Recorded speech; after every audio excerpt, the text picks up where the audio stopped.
Why does the UNIA not work in his hometown? Why does it not work in Jamaica? The same reason why it probably wouldn't work in Jamaica today. The Caribbean racial hierarchy is more complicated than it is here in America. In America, you are black or white. You might be biracial, but you're still black.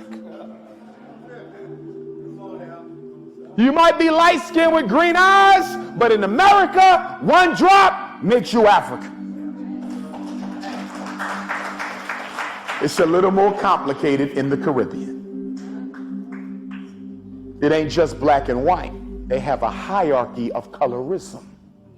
It is octoroon. It is quadroon. It is mulatto.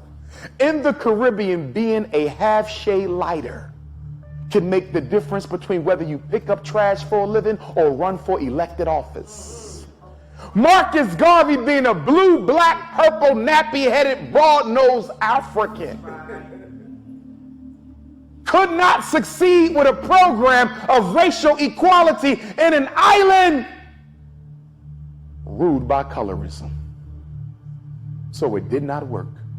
Who the hell is this black man to tell me I'm no better than the other Africans on this island when I have an Irish grandmom and a Portuguese great-grandfather? That's how it is in Jamaica, Cuba. That's how it is in the Caribbean. Do you know why? Because the enslaved Africans, our ancestors, when they were brought west, they were brought to the Caribbean to be broken. Because the Caribbean was the first stop in the transatlantic slave trade, they had to create division to ensure rebellion could not take place. That's why they put them in 8 different color shades, to make sure they would never unite and fight. And you Negroes still stuck on color worship today. So he comes to America to meet with Booker T. Not to stay, but to get some advice, because Garvey said, I want to open up a Tuskegee Institute back home. But when he shows up, Booker T has passed on. But he meets with the second in command, new principal, R.R. Moulton. Him and Mr. Garvey do not hit it off.